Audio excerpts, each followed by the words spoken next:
Hello.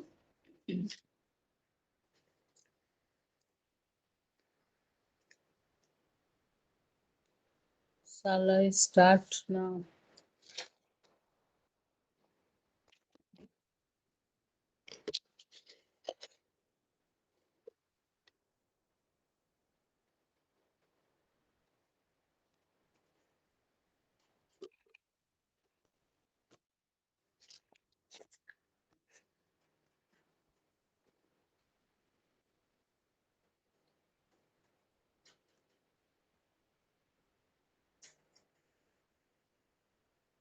You must join the call. There are two other people in the call. Your camera is on. Your Sir, microphone. namaskar.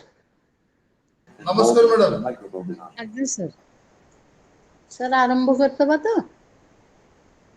हाँ madam. Microphone is on. आज्ञा sir आज्ञा ठीक अच्छे आगे. So good afternoon everybody present here in this digital platform. So today we are going to teach the block 3 of the paper named as Dalit philosophy. Okay. In this block we will discuss about the Dalit worldview and their philosophy of life and the human values they cherish, that we will also discuss here, and the moral outlook of the Dalit, and we will discuss what is the Dalit aesthetic, how they understand aesthetics. So to begin with, I can say that in any society we see there are two groups of people. Okay, one is a dominant group and another one is a dominated group. So a group who used to rule over others, that is called as a dominant group, and those who are ruled over by others, or you can say they are named as dominated group. Okay, so but the demand, for a new humanity on egalitarian basis, that demands for relooking the entire issue, or you can say the world view of the Dalit. Okay, I have in my previous class I have already told you what is a world view, which in other words is named as life world, and here we have already told you that worldview is not something a static or a stagnant concept, rather it is a dynamic one. It is, you can say, it is a combination of values and rules of knowing which is embedded in collective and individual consciousness. So you can say the as there are many individuals, so the world views are different. So to begin with, again I will discuss with you what is the life world for the Dalit, or what is the world view for the Dalit. World view means it is definitely it is a perspective specific, or you can say that it is person specific, because it is as the time passes by we also change in our perspective, or there is automatically there is change in the perspective, and accordingly our worldview also gets changed. So when we talk about worldview, in other words you can say it to be the life world jaha worldview say, synonymously we are using here. It is definitely not a static concept, it is definitely not a fixed concept, it is not a stagnant concept, rather you can say that it is a dynamic one which is gets enriched as the time passes by. Okay, because it is a complex combinations of, you can say, combinations of values, combinations of rules, combinations of you can say our behavior patterns, uh, it is which is embedded in both individual consciousness as well as in the collective consciousness.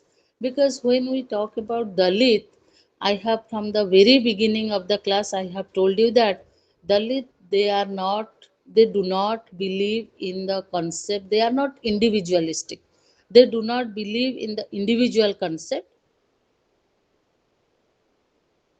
consciousness. When we talk about Dalit, we always know that we are referring to the community. We are by Dalit, we always understands the community, a particular community. And here, when we talk about the life world, when I talk about the world view, so the world view, it is embedded in the collective consciousness as well as it is embedded in the individual consciousness. Okay, so that world view which is embedded in our individual or collective consciousness, that regulates, that guides our perception, our behavior, our decisions, and our choices. So, how I, in a particular situation, how I behave, it depends upon my worldview. In a particular context, how I make a choice, how I make a decision, that also depends upon. You see, there are different people, you see, they always think in terms of we. They have no the, they have never have the, dictionary of I or individualistic growth. So there you can say, because they have no I sense in their perception, you can say, in their attitude, in their behavior, or in their decision making, even in their choices. So that depends. Why you can say the question always, why you ask the question, why they do not have? Because in their this is decided, this is determined by their world views. They always think in terms of we, never in terms of I.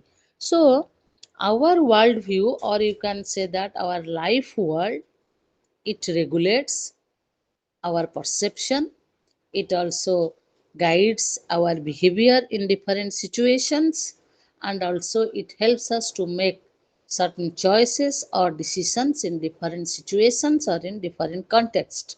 So when we talk about the contemporary age, the life world of the human communities, that is including those of Dalits, is a mix up of nomadic, agrarian, or IT components. You see, when we talk about the worldview at the present moment, even when we talk about, because when we talk about the worldview of the human beings, automatically the elites, they are also included into the fold.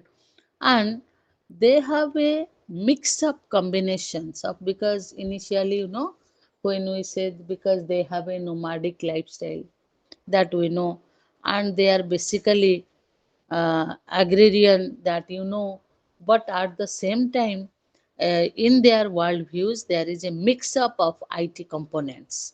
So why? Because it is uh, it is also influenced by their, you can say, by their history of failures or history of successes. Okay, so you see, a very ordinary, in a very ordinary notion, because of the invention of, you can say, mobiles, we are connected with a person who is staying away from us, from, in terms of some 1,000 kilometers away. So the Dalit community is not far away from that IT component. So in their worldview, you can see there is a mix of tradition as well as modernity. Okay. So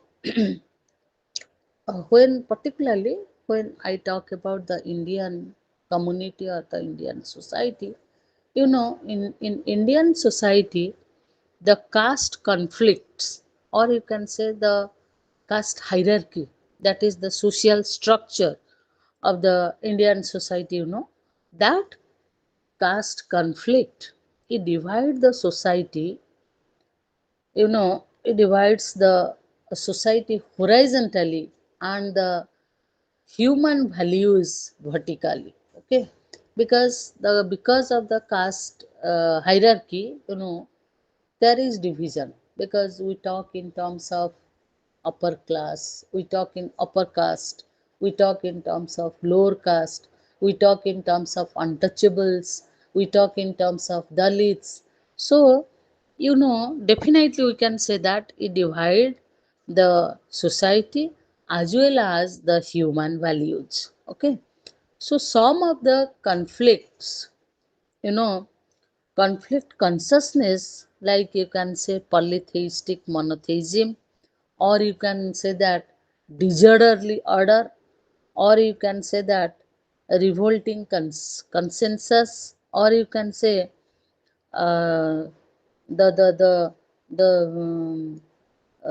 you can the struggle of the Dalit, or you can say the dominance of the upper class over the Dalit. So these need to be explored philosophically, because this is a social reality. When you, it is the very uniqueness of philosophy is that philosophy makes a 360-degree analysis of any issue, of any social issue, be it a biological one, or be it a medical one, or you talk about be it a political one, or it may be a you can say ethical one. Suppose you see philosophy, in philosophy we do talk of environmental ethics, because environment is not the, you can say superficially, or if you do not have enough knowledge about philosophy, you can say that philosophy is nothing to do with environment. But yes, philosophy has a role to do in environment, because by that we can realize, we can understand the importance of environment. And there is a, you can say there is an obligation on the part of the human to look into the health of the environment. So environmental ethics is there. So similarly you can say the philosophy, because philosophy is making a 360-degree analysis of all the things.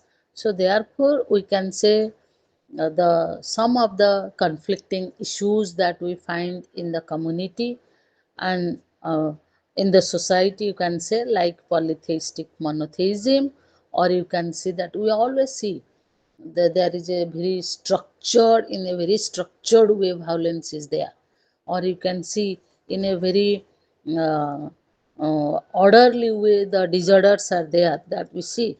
So that need to be explored philosophically only. So you can say while answering or while addressing the issues, we cannot use some very high sounding words. Okay. Like liberalist or modernist values of solidarity, oneness, or liberation.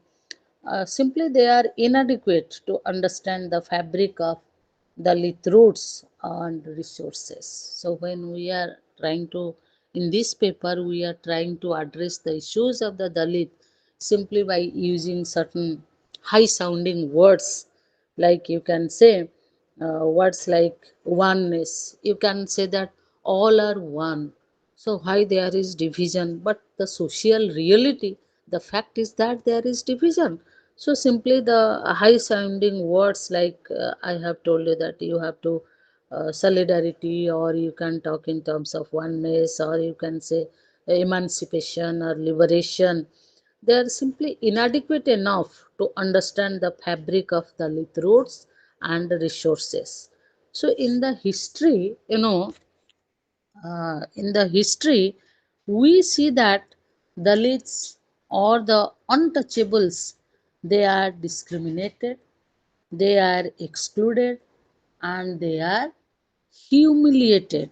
That we see, that is a fact of life, that is the social reality that we have to accept that exactly in the society, though we talk in terms of oneness, though we talk in terms of Bhaichara, but still we see that they are discriminated, they are excluded, and they are humiliated. Because many a times we say that, belong he or she belongs to a lower caste. So that is something we use derogatory words. There is no doubt about that. So Dalits are struggling to do away with this state of affairs while while trying to construct a new moral order, ensuring personal dignity with all other humans just like. So they are, we cannot treat them as subhumans, rather we can treat them as co-humans. So that is their only effort they are trying to do. So they are struggling, you can say they are struggling to do away with the state of affair of discrimination, exclusion, and trying to construct a new social order, or you can say that new moral order, where dignity is valued, dignity of any individual, because every individual has his or her own dignity. So dignity as a value is to be respected, or you can say that all other human values. And here the we cannot say that upper caste or lower caste or untouchables or dalits. In that way uh, we cannot subordinate to them, rather they has to be treated not as subhumans but as co-humans, co-travelers of the in the same journey, that we have to look into it. So you can say this, we can portray this as follows. Okay, like we can say that they are trying to transit from a particular situation to another situation. And what is that situation here? They are initially, they were disempowered. They have uh, power concept, they are away from that only. And now you see that they are trying to transit from that state to self empowerment. And initially there was dishonor and shame, but now they want to live with all dignity and honor. So they are trying to achieve that. So being, you can say, uh, they are usually they were left out, and they were concentrating more on manual labor. But now they are trying to transit from that state to be to a state where they will be included in human relationship with personal choices of works with creativity. Okay, so initially that was there, and they are trying to achieve this.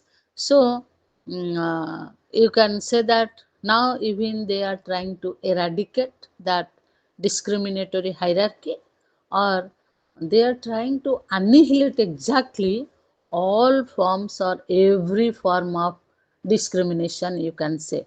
So initially they were denied of participation in decision making, uh, but now you see there is a pattern. They have a participatory roles in every realm.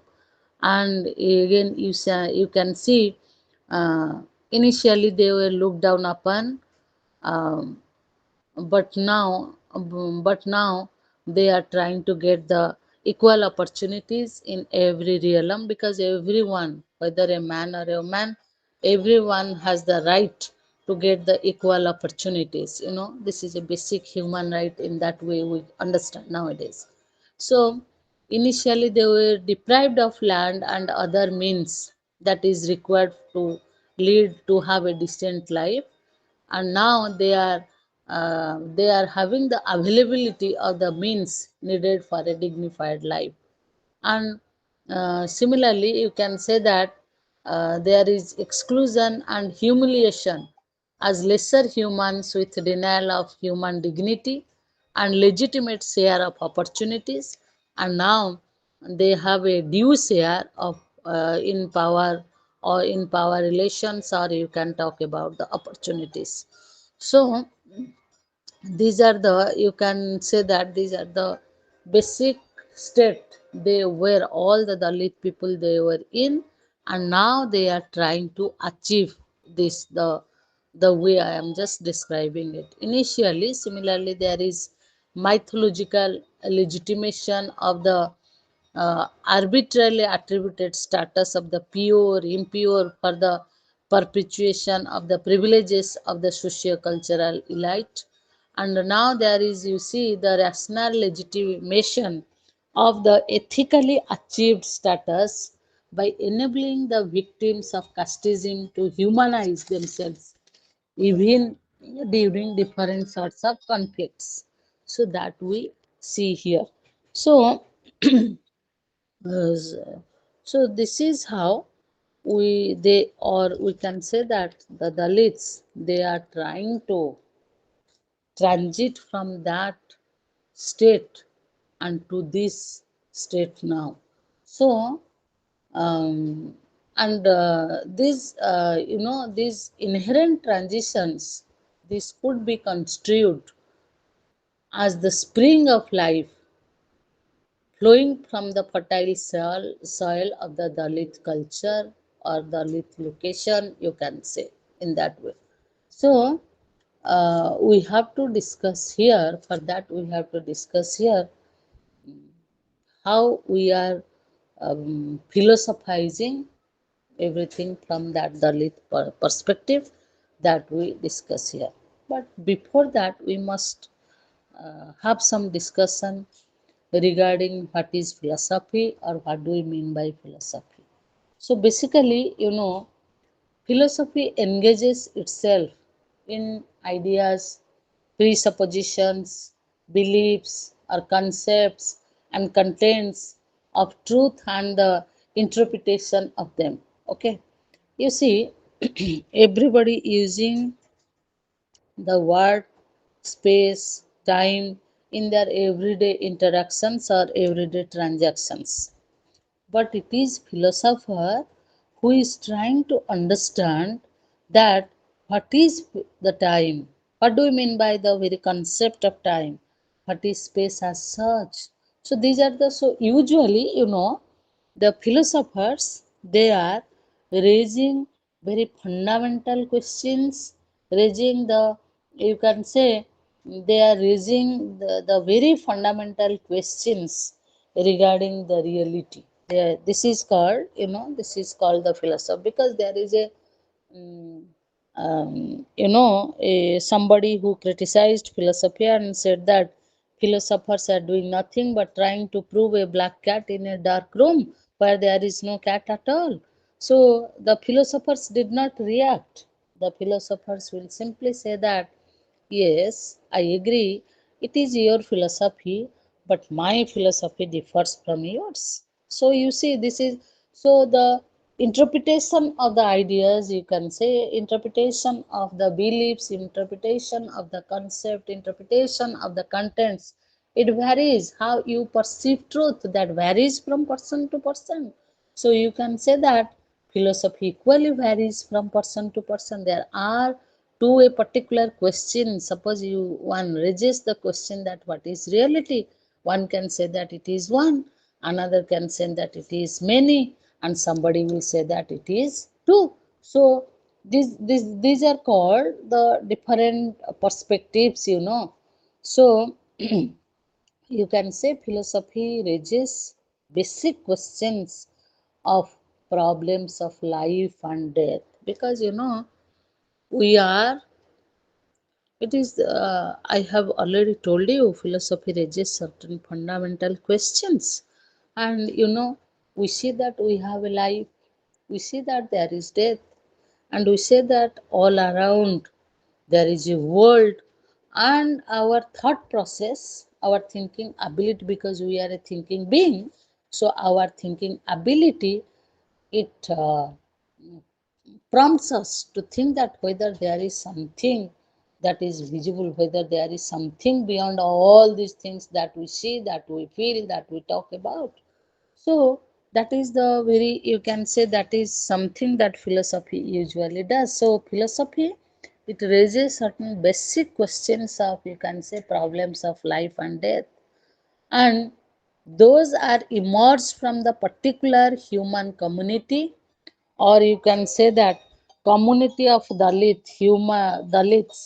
So hence you can say the process of philosophizing gets itself rooted in the ongoing dialectical interactions between cognitive structure and the social structure. Cognitive structure means, the cognition. Man is a cognitive being, that means man is a knowing being. So there is a, always there is a, you can say, dialectical interactions between the cognitive structure and the social structure, that is the, you can say, power relations. Okay, so that is the social structure and the between. So there is a, you can say, the process of philosophizing, it is rooted in the interactions between the cognitive structure and the social structures. So, all attempt is to transform from the present disorder into a new order in future. So, why we are interacting between the knowing structure and the cognitive structure? Because we are all looking, we know what is right and what is wrong, that there is a, all of us possesses some intuitive uh, thing that always tells you, first hand impression, that always gives you that what is right and what is wrong.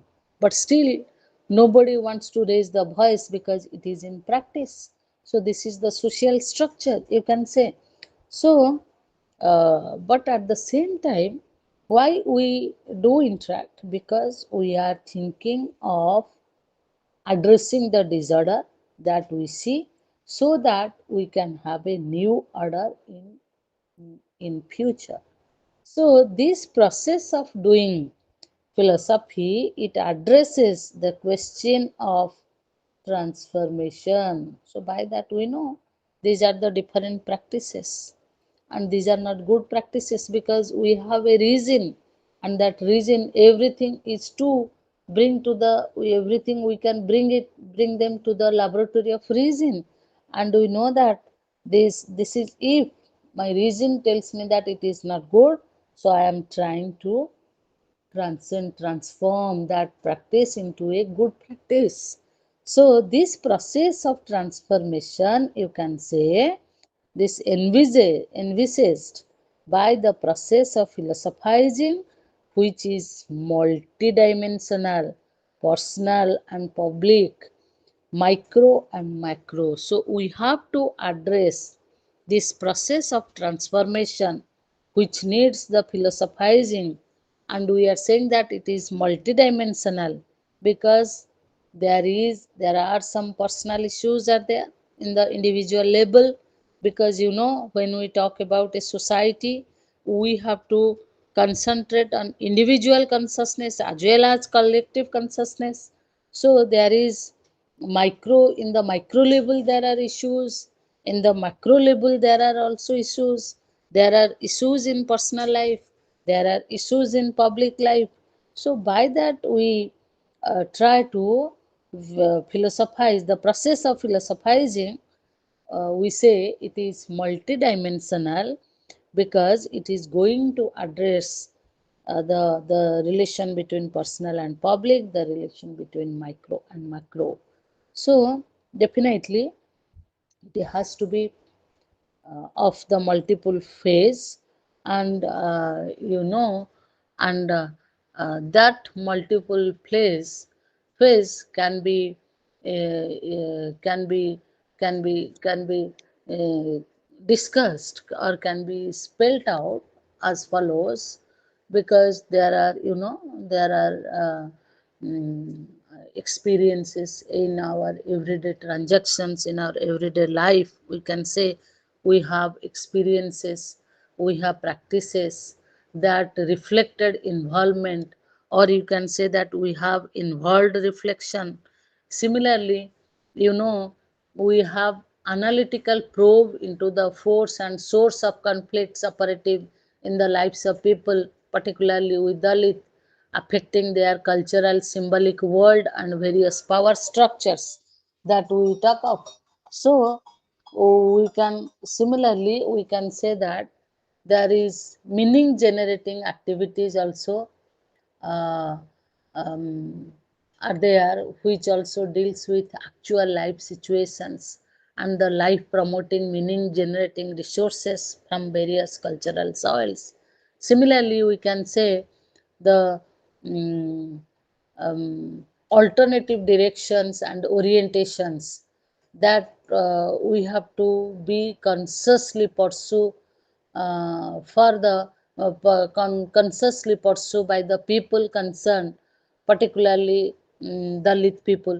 So you see, in that way we can say there is a need to explore myths, symbolism, and visions of the ordinary people.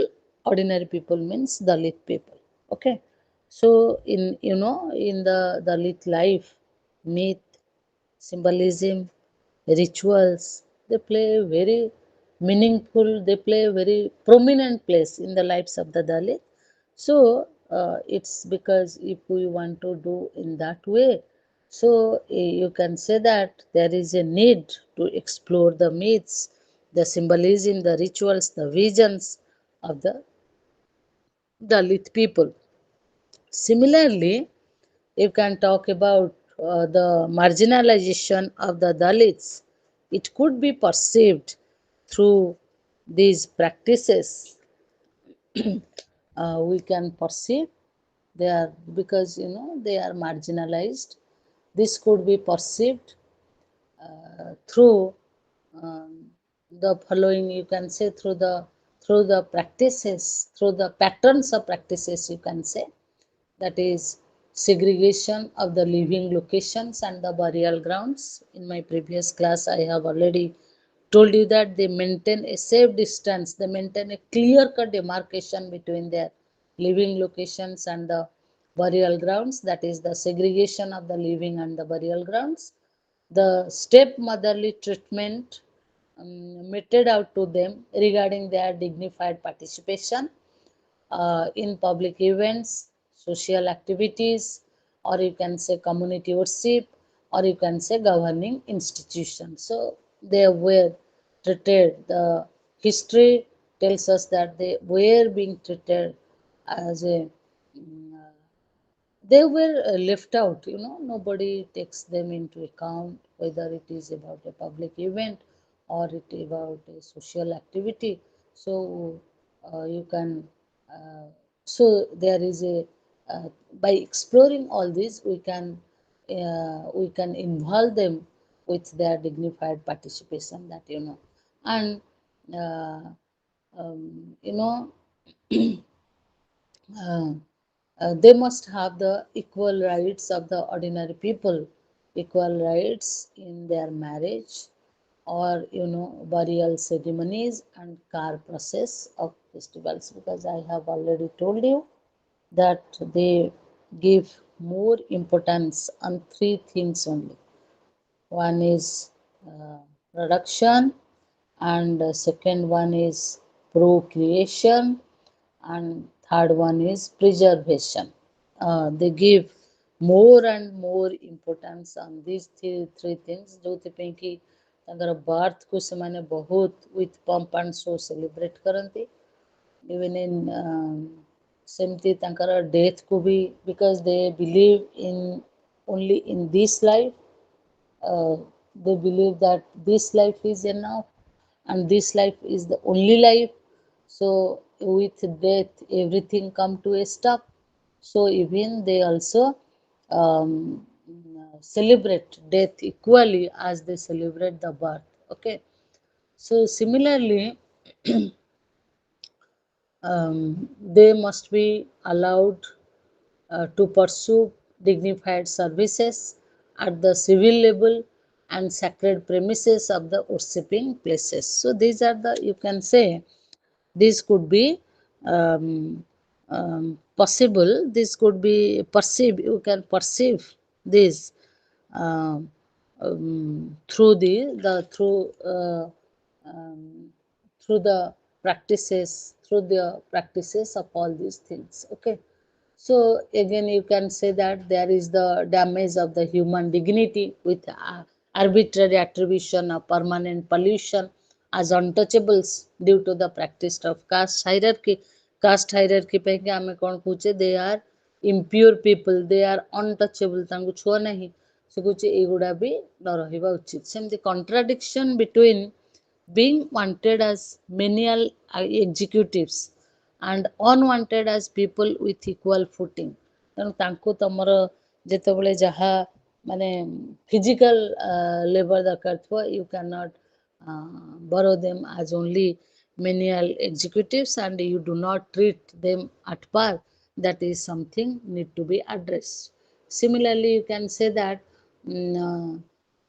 between the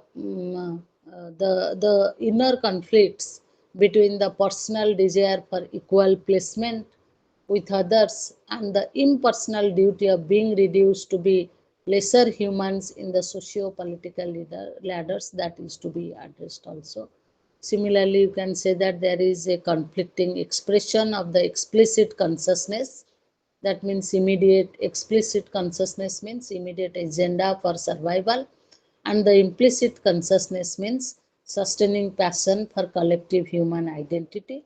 So that there is an identity crisis, and that needs to be addressed equally. Similarly, you can say that when the achieved status is ridiculed and that is to be they are given an inferior status, again that needs to be addressed also. Similarly, you can say the vicious cycle of behavior due to depression or self-hatred resulting in fear of alienation and punishment. So they have a very fear complexion. They are very, I have already told you, they are very media shy people, and they feel there is a fear of alienation, there is a fear of punishment. So that also needs to be addressed. So again, you can say the Dalit ethical sensibilities, they are thrown overboard as eccentric claims for any regional, or you talk about national, or you talk about international discourse. So we can say that Dalits, though they are socially discriminated and they are, they are religiously neglected and they are politically ignored and economically, you can say they are pauperized. So that needs to be addressed by the, you can say that needs to be addressed by the philosophical, in the philosophical, in philosophizing the, you can say, in the Dalit, from the Dalit perspective. Okay, so for that you need hermeneutics. Hermeneutics means we need not only hermeneutics, we need Dalit hermeneutics. Hermeneutic means how we suppose there are some presuppositions, there is something is given to you, how you interpret it. Similarly, here you can say that the the the the responsibility, or you can say we have to take a serious scrutiny, how we interpret that needs to be seriously scrutinized. So that hermeneutical responsibility, you can say that hermeneutical accountability, that needs to be seriously scrutinized. So, and the philosophers, they need to identify and enter into the web of the intertextual layers of Dalit consciousness. It has to be undertaken with genuine and growing proximity with the Dalits. Dalit ଗୋଟେ peculiarity ହେଉଛି ତୁମେ ଯାଇକି ପଚାରିବ ସିଏ ସାଙ୍ଗେ ସାଙ୍ଗେ ସବୁ କହିଦେବ, ଡୋଣ୍ଟ ଏକ୍ସପେକ୍ଟ ଦ୍ୟାଟ୍। ତୁମେ ଯାଇକି ଗୋଟେ ଦଲିତ ସାଙ୍ଗରେ ଗୋଟେ ଇଣ୍ଟରାକ୍ଟ କଲ, ତାର ଯାହା ଜିନିଷ ଅଛି, ତାର ଯାହା ଇଣ୍ଡିଜେନସ୍ ପ୍ରାକ୍ଟିସେସ୍, ବର୍ତ୍ତମାନ ସରକାର ଗୋଟେ ଗୋଟେ ଜିନିଷ ଉପରେ ବହୁତ ଗୁରୁତ୍ୱ ଦେଉଛନ୍ତି। ସେଟା କ'ଣ ହେଲା ନା ଇଣ୍ଡିଆନ୍ ନଲେଜ ସିଷ୍ଟମ୍, ଭାରତୀୟ ଜ୍ଞାନ ପରମ୍ପରା, ତା ଉପରେ ବହୁତ ଇମ୍ପୋର୍ଟାନ୍ସ ଦିଆହେଉଛି। ତା ଉପରେ ବହୁତ ସେମିନାର୍ସ ହେଉଛି, ବହୁତ ତା ଉପରେ ବି କୋର୍ସ ଡେଭଲପ୍ କରାହେଉଛି। କାରଣ ଭାରତରେ ଏମିତି ବହୁତ ଜିନିଷ ଅଛି। For example, architect, you talk about architect, you talk about philosophy, you talk about archery, ଆଉ ସେମିତି ଅନେକ ଜିନିଷ ଅଛି। ଇଭେନ୍ ଟ୍ରାଇବାଲ୍ ପ୍ରାକ୍ଟିସେସ୍ ବି, ଦଲିତ ପ୍ରାକ୍ଟିସେସ୍, ଇଣ୍ଡିଜେନସ୍ ପ୍ରାକ୍ଟିସେସ୍, ଏମିତି କିଛି ଅଛି ଯେଉଁଟାକି ଆମେ ଜାଣିବା ଦରକାର। ସୋ କଲ୍ଡ ମଡର୍ନ ମ୍ୟାନ୍, କାହିଁକି ନା it is very very cost effective, at the same time it is very very natural. That is the thing. So you see, so they will not immediately, if will come closer to them, they will not immediately disclose everything. You have to win over their confidence. That is the very vital in interacting with the Dalits. And the philosophers here, they have to identify and enter into the web of the intertextual layers of Dalit consciousness. So they have to identify actually, and then they have to enter into the different layers of Dalit consciousness.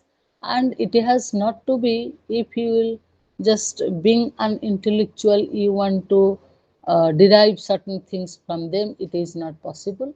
So there must be some genuinity, and there must be, you have to win over their confidence, then only they will divulge something, or they will share with you their indigenous knowledge. So again,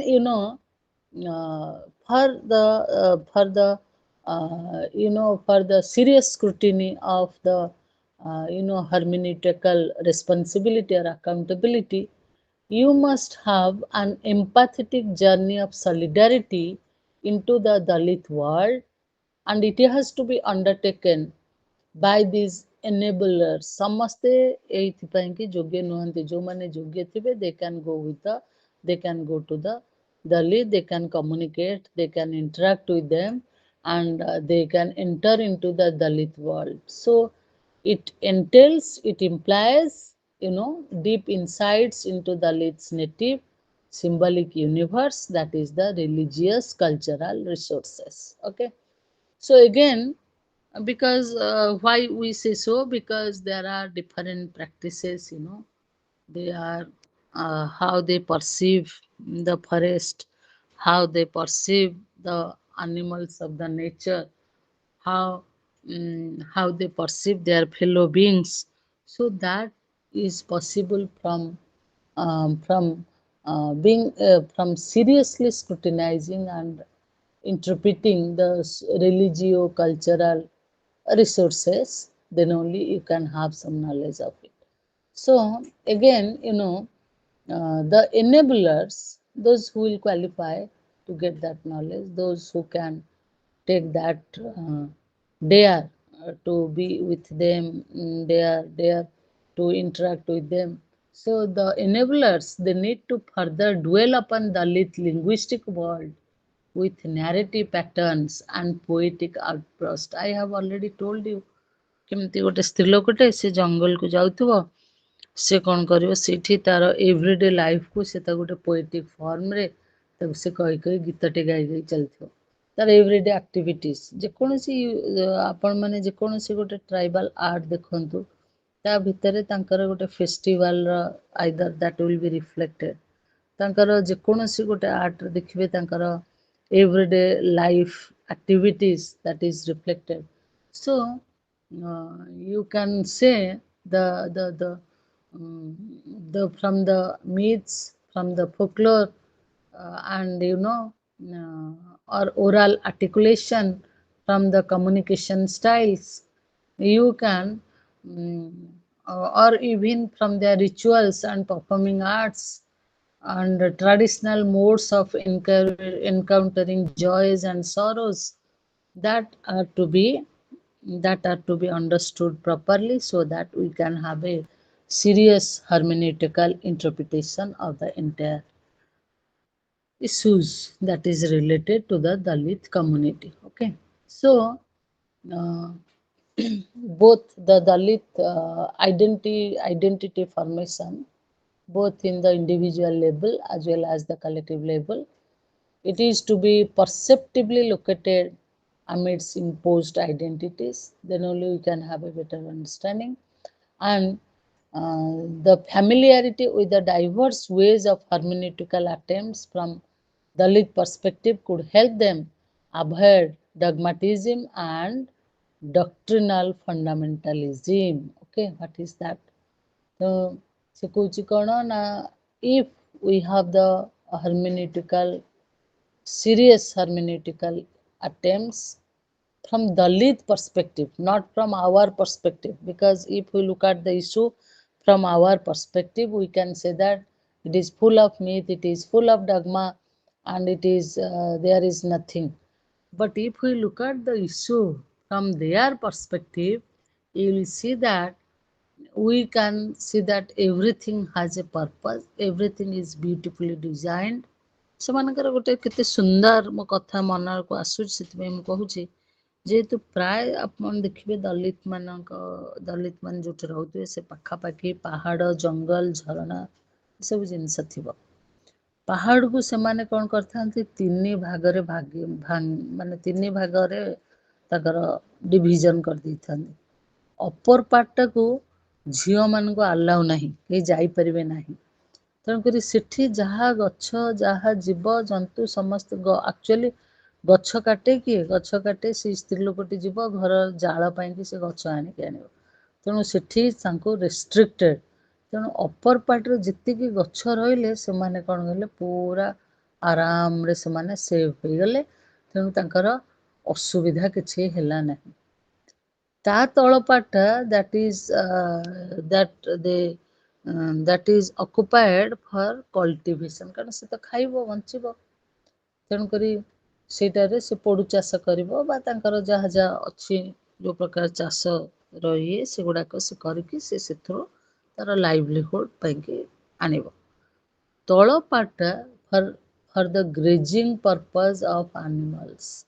ତେଣୁ ସେଠି ବି ତାଙ୍କ ପାଖରେ ବି animals ବି ଅଛନ୍ତି।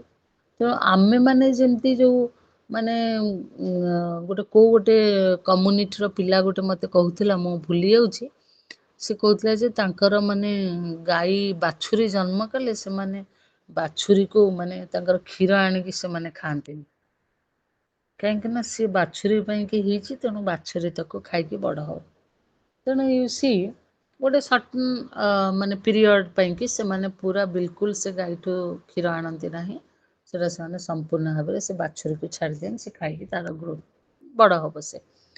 ସେମିତି ସେ କହୁଛି କ'ଣ ନା only when we look at the issue from our perspective, it may appear us as full of dogma. Dogma means irrational faith like this. And there is, we can say that there is doctrinal fundamentalism. But when we look at from their perspective, we see that there is a purpose and we see that there is a reason behind every practices. So here, therefore, it is highly needed that the hermeneutical interpretation, the hermeneutical scrutiny or accountability is, or you can say responsibility, is highly needed here.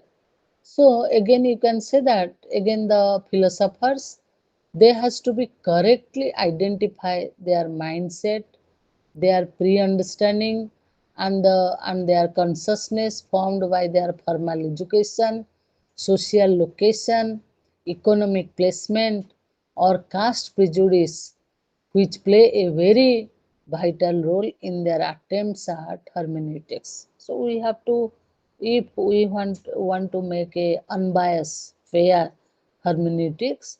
So we have to understand because why they have this sort of practices. We have to correctly identify rather uh, the the responsibility, the hermeneutical responsibility, only when we understand their mindset, only when we understand their consciousness, which is guided, which is regulated by their formal education, or you can say that social location, or even economic placement and caste prejudice. So this is how we can have the we can have the you can have the Dalit way of understand Dalit. We can have the Dalit perspective. So uh, again, you can the outlook of the philosophers towards the Dalits and their religio-cultural resources. You have to look into the different scriptures because they are openly manifested. Like talk of Dalit is there in the Mahabharat, in the Vedas, in Quran, in Dhammapada, even in Bible, even in the writings of Periyar, or you talk about Ambedkar himself, or even the different Dharma Shastras like Manusmriti, you can say. That has to be where it is openly manifested. So, these ideological sides and their interpretative strategies are to be are to be explicitly articulated to have the lead perspective only. So, you can say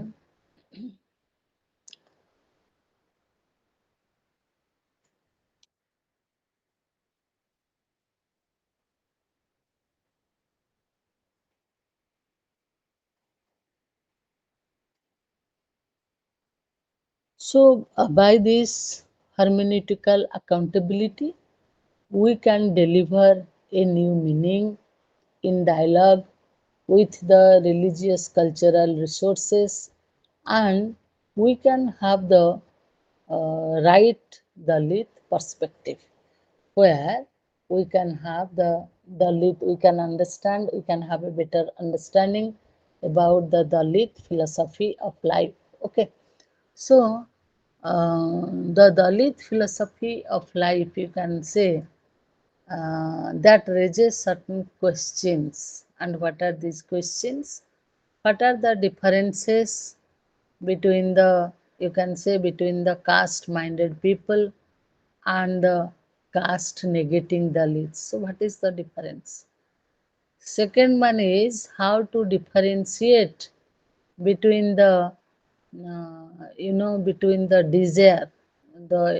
desire for power and control over others, and the ego with its legitimate pursuit of becoming co-human. So you can say how to differentiate between the between the dominant groups who is trying to have power and control over others, and with the legitimate pursuit of becoming co-humans with others. Or you can say, uh, um, or you can say, what is that operative power between the caste minded people and the Dalits? Even you can say, in all the conflicting situations, from the struggling location of Dalits, you can ask this question that how could one react in the way of ahimsa prescribed by the leisurely class people when one is reduced to be an object left to the whims of somebody else's ego or lust for power? So, how to make the distinction between, how to understand the ahimsa which is prescribed by the by the leisurely class of people, and where the others who is subjected to the whims of somebody else's ego. So You can say here you can raise a very pertinent question, which is a very contemporaneous in nature. That is, are the philosophers they are sensitive enough in making their dealings and way of proceeding with the leads transparent enough in the age of RTI, because everybody has the right to information, and the right to information act is passed in the year 2006. And you know whether the philosophers they are sensitive enough in making their dealings with the leads transparent. ଆମେ କହୁଛେ ନା ସବୁ ଜିନିଷଟା transparent ହେବା ଦରକାର, whether it is of that one or not. Whether philosophers they are hasten to respond, and to whom they hesitate to respond with endlessly delayed tactics. So these are the questions that are raised for the Dalit philosophy of life. So you can say the Dalit location, it is the result of the conflicting situations created by the two factors. जो दलित location ताको नेकी ଆମର जो conflict situation होची that depends upon two factors. First factor कौन ना status quoism. Status quoism माने we have to maintain the caste hierarchy, and ଯୋଉଥିରେ ଆମେ କ'ଣ କରୁଛେ there is because of that caste hierarchy we are we have certain arbitrary imposition upon the Dalit class, and another one is the demolition of the status quo. Demolition of the status quo means there is a ethical need for demolishing or for annihilating, eliminating, eradicating of caste hierarchy, and we must be assertive for building of human communities with egalitarianism. So by demolition of status quo, by demolishing the caste hierarchy, we can build up a new society which is purely based upon egalitarianism. Egalitarianism କ'ଣ କହିଥିଲି? Equal treatment to all. ତେଣୁ ଏମିତି ନାହିଁ ଜଣେ ଅପର caste ତାକୁ ଟିକେ ଅଧିକା ଆମେ ଭଲରେ ଟ୍ରିଟ୍ କରିବା, ଜଣେ ଅନଟଚେବଲ୍ ତାକୁ ଖରାପରେ ଟ୍ରିଟ୍ କରିବା, ଏମିତି ନାହିଁ. ଦ inter all the members of the community will be treated equally. So, when we talk about the first factor, that is the status quoism, where caste hierarchy is there. So, and we talk about the worldview of that status quoism, uh, where we found the beneficiary, those who are benefited, they are the privileges uh, people, they are the privileged people, and Dalits in the status quoism, in that Dalits they become the oppressive caste, or they are oppressed, suppressed, and depressed, and they have their mindset and pre-understanding in terms of complete annihilation of the caste hierarchy. Okay. So, so definitely that's why we are now, it is in our agenda, and we say that we demand the pound of flesh from the caste people, nor do they cry for the role exchange between the oppressors and the oppressed. Now we are talking in terms of demolition of status quo. But the existing Dalit discourses, or you talk about their ideologies, their philosophies, their theologies, their strategy and programs, by and large, they seem to articulate the aspects of their deprivations. That is, deprivation means Dalit as victims, Dalit as the subordinate caste.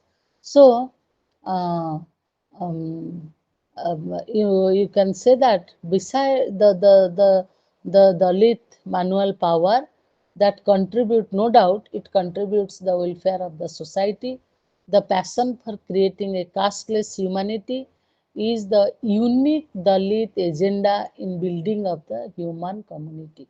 So the existing Dalit discourses, they are trying to eliminate completely the the that suppression and that supremacy, that dichotomy between the suppression and the supremacy, and they want to create a purely a casteless community or a casteless humanity. That is the unique Dalit agenda in building up a new human community. Okay, so definitely, because so therefore, the existing Dalit discourses, they have to deepen their commitment and broaden the scope of their strategy to accomplish the desired result of integral Dalit emancipation. ଯୋଉଥିପାଇଁ ଆମେ ଦେଖିଛେ ଆମ୍ବେଦକର ତାଙ୍କ ସାଙ୍ଗରେ 5 ଲକ୍ଷ ଦଳିତକୁ ନେଇକି ସେ କ'ଣ କଲେ, ବୁଦ୍ଧିଜିମକୁ ଏମ୍ବ୍ରେସ୍ କଲେ, because in Buddhism there is no caste hierarchy, that you know. So the Dalit, you can say Dalit themselves, they are challenged to extend their hands out of this Dalit centeredness to reach out the broad-based Dalit discourse, and at the same time they are committed to for emancipation. So here you can say that the practical implications of the role of Dalits here is the as the community of community builders. And so in that way we can understand the leads, we can understand their ethics or their philosophy in a from their perspective only. So when we talk about the lead perspective, there we have to consider the their voice of their descent to dehumanization and their ascent. They want to rise, being called as humans or co-humans. So that's why there is ascent to rehumanization. That can be you can take that can be the antidote to the sense of determinism and consciousness prevailing in the Dalit world. Every Dalit community go, they try to say that we do not need any special privilege, rather you treat us as humans only.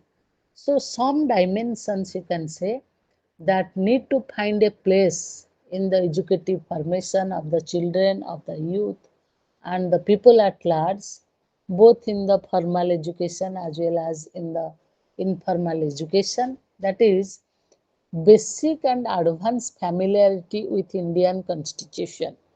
ତେଣୁ ସମସ୍ତେ ଜାଣିବା ଦରକାର, ତାଙ୍କର basic knowledge ହେବା ଦରକାର କାହା ଉପରେ, ନା ଇଣ୍ଡିଆନ କନଷ୍ଟିଚ୍ୟୁସନ୍ ଉପରେ। ସିମିଲାରଲି ଜୁଡ଼ିସିଆରୀ ଆଉ ହ୍ୟୁମାନ୍ ରାଇଟ୍ସ ଏଜୁକେସନ୍, କେଉଁଗୁଡ଼ା ଫଣ୍ଡାମେଣ୍ଟାଲ ହ୍ୟୁମାନ୍ ରାଇଟ୍, ସେଗୁଡ଼ାକ ଜାଣିବା ଦରକାର। ଯଦି ଫଣ୍ଡାମେଣ୍ଟାଲ ହ୍ୟୁମାନ୍ ରାଇଟ୍ର ଭାଉଲେସନ୍ ହେଉଛି, ତାହେଲେ କ'ଣ ଅସୁବିଧା କ'ଣ ହେବ, ବା how one can proceed to the court of law, how one can demand for a legal justice, that one must basic knowledge ହେବା ଦରକାର। ସେମିତି କହୁଛି କ'ଣ, ଯେଉଁଗୁଡ଼ା ଆମର ନେଟିଭ୍ ରିସୋର୍ସ ଯାହା କହୁଛେ, ଯେମିତି ଆମେ କହୁଛେ ଗ୍ରନ୍ଥ ସାହିବ, ଧମପଦ, ବା ତମେ କହିବ ପେରିୟାର, ଆମ୍ବେଦକର, ରମାବାଇ, ମାନେ କବୀର ଦାସ, ଆଉ ତମର ଜ୍ୟୋତିରେବା ଫୁଲେ, ତାଙ୍କ ମହାତ୍ମା ସାବିତ୍ରୀବାଇ ଫୁଲେ, or you can talk about another Dalit poet, religious thinker, I don't know, Narayan ଗୁରୁ ଯାହାଙ୍କୁ କହୁଛି, ମୀନାକ୍ଷୀ ମୋହନ, ତାଙ୍କର ବି ଯେଉଁ ରିସୋର୍ସେସ୍ ଯାହା ଅଛି, ଯାହା କହିଛନ୍ତି, ତା ଭିତରେ ବି ଗୋଟେ ଆମର ଗୋଟେ basic knowledge or in depth knowledge, that is well and good, but ଆମେ ତାଙ୍କ ବିଷୟରେ କିଛି ଜାଣିବା ଉଚିତ ମଧ୍ୟ। ସେମିତି Dalit women's concerns and challenges and Dalit movements, ସବୁଠୁ ଇଣ୍ଟରେଷ୍ଟିଂ କଥା ହେଲା, ଆମର ଯେଉଁ ଇଣ୍ଡିଆନ୍ ସୋସାଇଟି, ଇଣ୍ଡିଆନ୍ କମ୍ୟୁନିଟି, ସେଠି ଆମେ ଜାଣିଛେ କ'ଣ, if one is born as a woman, she is excluded But if she is born as a Dalit woman, she is doubly excluded. If we compare, not in their community, just be careful of that, not in their community, but in the outside the community, or you can say that from the feminist lens, if we see that, then we are seeing that she is squarely excluded. So we have to take into account their concern and their challenges. And similarly, the skill and capacity building training to handle conflict situation and to face the challenges of life and livelihood. So we have to make a thorough analysis of the challenges they face in their lives and in their livelihoods. So for that, we have to, this could be done by following only two steps. What are these two steps? Or first step, what is that? And then the second step. First step is bringing together all the Dalits by building a shared consciousness of their identity, culture, and history, and to conscientize them to the future possibilities. So, we must bring them together under one umbrella and to educate them for their future possibilities. Second one is second step that we have to follow, that gathering all the people of goodwill who recognize the plight of Dalits throughout history, or we can go for, we can take the help of intelligentsia or intellectuals, you can say, those who will recognize the plights of Dalits throughout history. So, you know, um, you can talk about, so ଯେମିତି ଆମେ କହୁଛେ କ'ଣ, ଆମ୍ବେଦକର ସେ ସେମାନଙ୍କ ବିଷୟରେ ଭାବିଥିଲେ, ତେଣୁକରି ସେ କ'ଣ କଲେ ଯେ ଦଲିତ ମାନଙ୍କୁ ଏକାଠି କରିକି ତାଙ୍କର ମାନେ ମାସ୍ ଏମାନ୍ସିପେସନ୍ ପାଇଁ he work in that way. So, um, you know, so to upgrade their to upgrade and their, if we want their gradual growth, then we have to learn, we have to know their rich heritage, that is Dalit history, or Dalit identity, or you have to know their religion. Dalit religion as such, there is no religion, but there are some, we can say that how or which religion is given primacy, or what, how rituals they conduct, or you can talk about Dalit culture, Dalit literature. And you can say we have to develop some Dalit leaders. So Dalit leadership is to be developed, and you can say that by bringing to the notice of the Dalit issues to the national level, to the international level, we can see their growth. That is one thing. So no, um, so for that, we have to understand what is the common cause of them, um, and how they are deprived because of the caste systems. And we are again looking for the Dalit unity that has to be worked out on the basis of affirming their common Dalit identity in relation to their history and culture. So that is, by again, by bringing a, by you can say by bringing, by upgrading, by nurturing some good Dalit leaders, we can talk about the Dalit solidarity. Okay. So with this, we will move to the um second unit of the, of this block, that is all about the human values and the moral outlooks, human values and moral outlooks of the Dalits. Okay. So when we talk about the human values and the and the Dalit outlook, here here we talk about, we can understand the entire thing in this way, that every community you talk about, it has its own values and moral outlook, that we know. every community we say that, even in the very individual level also we say that every family has their own value and own do's and do nots. Okay, so so basically here we talk about why we are trying to address the issue in that way, because the very term that is the Dalit, it embraces all the oppressed who want to change oppressive situations. ଆମେ ଯେଉଁ ତାଙ୍କୁ କହୁଛେ ଦଲିତ, ସେମାନେ ବିଲକୁଲ ସେଇ ମାନେ ଅପ୍ରେସ୍ଡ ହେଇକି ରହିବା ପାଇଁ, ଏକ୍ସକ୍ଲୁଡେଡ୍ ଡିସ୍କ୍ରିମିନେଟେଡ୍ ହେଇକି ରହିବା ପାଇଁ ଚାହୁଁନାହାନ୍ତି। They want to come out of all these oppressive situations. But being a community, they have their own value systems and they have their own moral outlook. And every member of any community you talk about, every member of the community, he or she is expected to bear these values and moral outlook and abide by them. ତମେ ଯେଉଁ ଘରର ଯେଉଁ ନିୟମ ଅଛି ସେଥିରେ ଆମେ ସମସ୍ତେ ସେ ନିୟମ ଅନୁଯାୟୀ ଚାଲୁଛୁ। ସେମିତି ଗୋଟେ କମ୍ୟୁନିଟିର ଯେଉଁ ନିୟମ ଅଛି ତାକୁ ଆମେ usually you do not break it unless there is an exigency, otherwise we are abided by them. So the values and the outlook, you can say, they are distinguishing one community from another community. Okay, ଯେମିତି କେମିତି ଆମେ କହୁଛେ, ଯେମିତି ଆମେ କହୁଛେ Indian କମ୍ୟୁନିଟିରେ caste identity dominance, ଆଉ ଆଉ ଗୋଟେ କେଉଁ କମ୍ୟୁନିଟିରେ ରିଲିଜିଅନ୍ ଡୋମିନେଟ୍ କରୁଛି, ରିଲିଜିୟସ୍ ଆଇଡେଣ୍ଟିଟି ଡୋମିନେଟ୍ସ। ଆଉ ଗୋଟେ କେଉଁଥିରେ ଦେଖିବ ତ ମାନେ Bengalis they have a strong attachment for their language. ଗୋଟେ ଯେଉଁଠି ଯାଉଥିବେ ଆମେ ଜର୍ଣ୍ଣି କରୁଥିବା, ତାଙ୍କର ଗୋଟେ language identity is there and they take pride for being Bengalis. Seemti there is you can talk about class, you can talk about territory.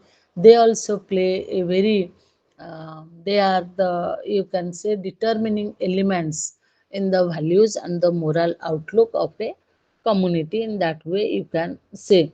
So, the the value and the moral outlook, they can be used to distinguish one community from another community. Okay, so in the when we talk about Indian context, in the Indian community, there is a caste identity plays a very crucial role.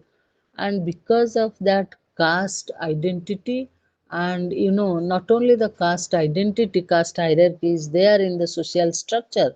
At the same time, Indian society was a patriarchal society, where you see the men are the beneficiaries and women are the victims. Okay, so this is a usually in almost all the communities after Aristotle only, because it is Aristotle who said that men possesses more reasoning than the women.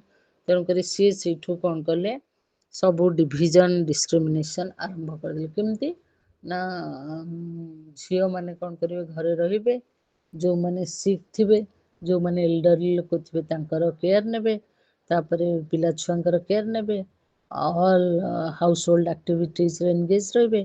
ତାପରେ କ'ଣ ହେବ, ଆଉ men ମାନେ they have to exhibit courage, ତେଣୁ ସେମାନେ ବାହାରେ ଯାଇକି କାମ କରିବେ। So this is how gradually in due course of time we say that not only men and women, they think differently, even they do things differently. So this is how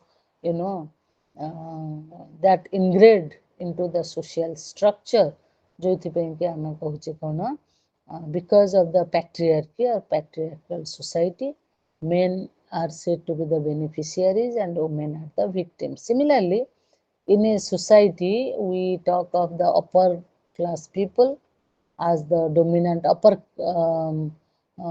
higher caste people, we say them to be the dominant caste, and they are the beneficiaries, and the Dalits, they are the victims. Okay, ଯେମିତି ଆମେ କହୁଛେ କେମିତି ଗୋଟେ social structure, ଯେମିତି ଆମେ କହୁଛେ men are the beneficiaries and women are the victims. ସେମିତି ଆମେ ଗୋଟେ କମ୍ୟୁନିଟିରେ କଥା ହେବା କ'ଣ upper caste people they are the beneficiaries and Dalits are the victims. So the victims they have ଯିଏ ବି ଭିକ୍ଟିମ୍ ହଉ ତାର ଗୋଟେ definitely he or she must have a tendency to break all the norms and values and moral outlook to come out of that situation। ତେଣୁ ଯିଏ ଭିକ୍ଟିମାଇଜ୍ଡ ହେଇଛି ସେ ସବୁବେଳେ କ'ଣ କରିବ, ମାନେ ତାର ଗୋଟେ ନ୍ୟାଚୁରାଲ ଟେଣ୍ଡେନ୍ସି ରହିବ to break the norms and values and the moral outlook. ସେମିତି ଇଣ୍ଡିଆନ୍ କାଷ୍ଟ କଣ୍ଟେକ୍ସଟରେ ଆମେ ଦେଖିଲେ କ'ଣ ନା Dalits they are the real critics of the caste system and have developed and practicing their own values and moral outlook। ଦଳିତକୁ ଆମେ ଦେଖିଲେ ସେମାନେ ଭିକ୍ଟିମାଇଜ୍ଡ ହେଲେ, ତେଣୁ ସେମାନେ ଚେଷ୍ଟା କଲେ କେମିତି ସବୁ ଯାହା ଯାହା ଯେଉଁ ନିୟମ ଅଛି ତାକୁ ସବୁ ସେମାନେ ଭାଙ୍ଗିକି କେମିତି all the they will eliminate the caste system, they will come break the norms, the values, the moral outlook, and they will practice their own values and moral outlooks।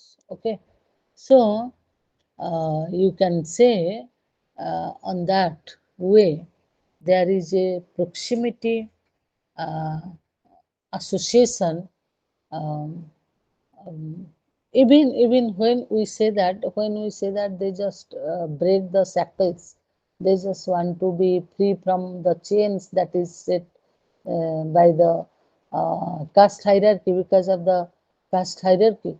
But that does not mean that the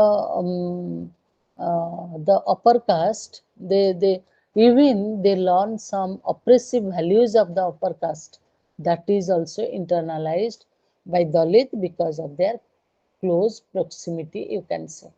So,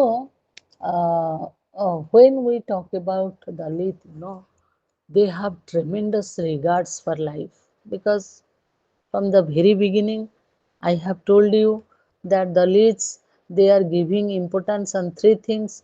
One is particularly here I will talk about two. One is production and another one is procreation, that they give very high importance. Procreation, why? Because their race will continue. So they have high regards for life. Even you say that for all life forms they celebrate life. So, in their community, a would be mother or a pregnant mother is given care and she receives more attention in Dalit culture. So, if she is given priority or given care in that community, she is not neglected. So, definitely the childbirth it is celebrated with lot of pomp and show.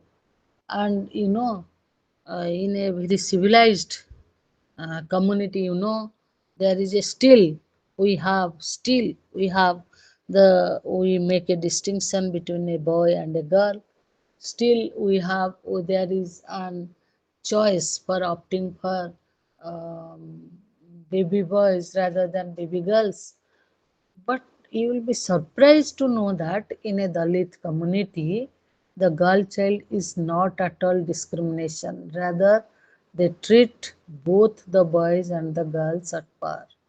So similarly, when it is about a girl, her puberty is also celebrated, because it is a blessing for their family and the relatives, because she can be the again she can give rise to some childrens. So that's why puberty is also celebrated. There is uh, strict widowhood is not maintained in Dalit culture. Even Dalit women they are free to remarry. So, this Dalit culture it affirms strongly the life of the human. So it is, if life is given primacy, so definitely all the things that is associated with life, that is ଖାଇଲେ ତ ତାର life sustain କରିବ, food is given a central place in the Dalit culture। Similarly, work, କାରଣ life ଅଛି ମାନେ ସେ work ବି କରିବ। So both life and work that is given primacy or that are given central place in the Dalit culture. So they are celebrations that are mostly communitarian in nature. ଏମିତି ଘରେ ଘରେ କବାଟ ଝରକା ବନ୍ଦ କରି ସେମାନେ କିଛି ସେଲିବ୍ରେଟ କରନ୍ତି ନାହିଁ, ତାଙ୍କର କମ୍ୟୁନିଟିରେ ସବୁ ଜିନିଷକୁ ସେଲିବ୍ରେଟ ହବ. Whether you talk about childbirth, you talk about puberty, you talk about marriage, you talk about annual festivals or worship of the annual deities, everything they are celebrated by the villagers along with their family members. So ଆହୁରି ସବୁଠୁ ଖାଲି ତ birth ଆଉ related life ସେଇଠି ଡେଥକୁ ବି ସେମାନେ ବହୁତ importance ସହକାରେ celebrate କରନ୍ତି, କାରଣ they treat this is the only life, after the life is over everything comes to an end. So both ତାଙ୍କର ତେଣୁ ଡେଥ୍ରେ ତାଙ୍କର ଗୋଟେ ପ୍ରସେସନ୍ରେ, ଫ୍ୟୁନେରାଲ୍ ପ୍ରସେସନ୍ରେ ତାକୁ ନିଅନ୍ତି ଡେଡ୍ ବଡ଼ିକୁ. ସେଥିରେ both men and women they dance in the funeral procession, as they not only it is symbolic that they celebrate or they honor the deceased. And uh, you know um, they why they celebrate in a communitarian way, because they believe that whether it is pain or it is pleasure, whether it is joy or it is sorrow, that has to be by sharing, by celebrating, we can share the joys together, and even we can share the sorrows also, it is shared by many. So they listen, they respond, and help the person to get over from the loss and disappointment. So this is how, this is the understanding of their what is life, what is the significance of life, and how they treat their uh, all the life forms. Okay, so again, the in the Dalit culture, we see that there is a very close relationship between the God and the human relationship. What is the God and the human relationship? So when we talk about the relationship between God and human, uh, and the relationship between God and human is meaningful only in the spiritual journey, and it is required for the transformation in the Dalit philosophy of life. So in Dalit religion, uh, when we talk about the God, you see there are gods and goddesses. The deities are both male and female. Most of the deities, they were once human, either ତାଙ୍କର କହିଥିଲି ପୂର୍ବ କ୍ଲାସରେ, ସେମାନଙ୍କର କିଛି ହିରୋଇନ୍ସକୁ ବି ସେମାନେ ଗଡର status ଦେଇକି ପୂଜା କରନ୍ତି, ଯିଏକି କମ୍ୟୁନିଟି ପାଇଁକି ତାକୁ ମାନେ ସେ ମରିଯାଇଥିବ, କମ୍ୟୁନିଟିର କଜ୍ ପାଇଁକି ମରିଯାଇଥିବ.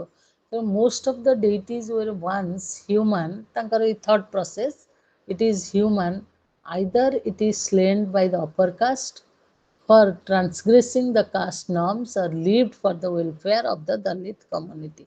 ତେଣୁ ଆଇଦର ସେ ଦଲିତ କମ୍ୟୁନିଟିର ଅପଲିଫ୍ଟମେଣ୍ଟ କି ସେ କାମ କରୁଥିବ, ନହେଲେ ସେ କ'ଣ କରିଥିବ, ତାକୁ ଦଲିତ କମ୍ୟୁନିଟି ପାଇଁକି ତାକୁ ମାରି ଦେଇଥିବେ ଅପର କାଷ୍ଟ ଲୋକ, ସେଇମାନଙ୍କୁ ସେମାନେ ବି କ'ଣ କରନ୍ତି, ଦ ଡେଇଟିଜ୍ ଆର୍ ଦେୟାର, ଯେଉଁଥିପାଇଁକି ସେ କ'ଣ କରନ୍ତି ନା, they are both male and female.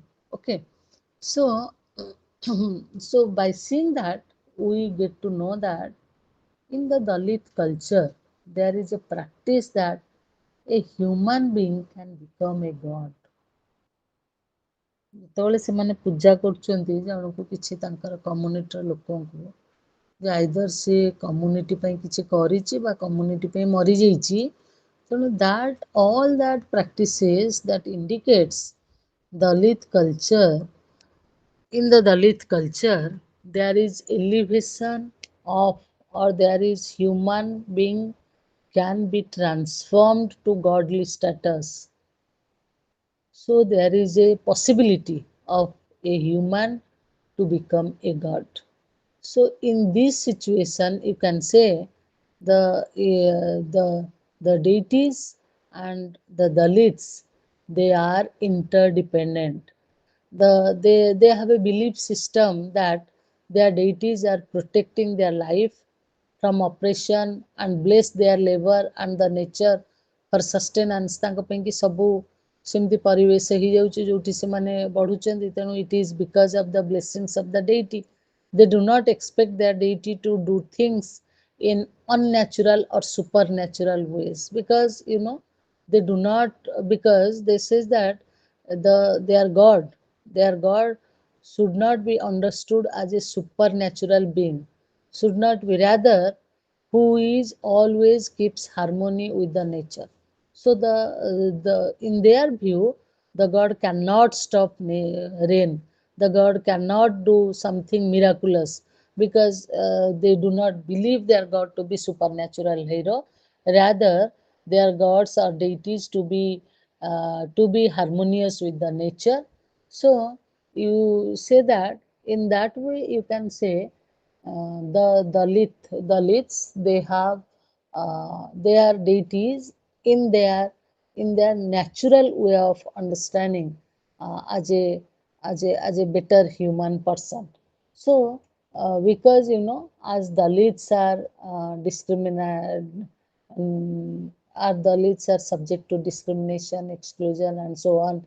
Similarly, their deities, they are also humiliated and they are treated as untouchables by the upper caste. So even in very few villages, there are fightings against the upper caste to redeem the deities who are seized by them. So Dalits as well as their deities are journeying together, undergoing the similar experience, you can say, and in the similar experiences only to transform the society to become a just, loving, and compassionate society. So there is the, you can say, there is the just a minute, okay, pani pipo.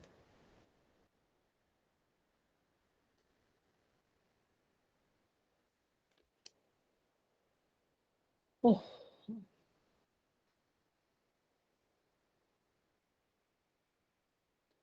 so just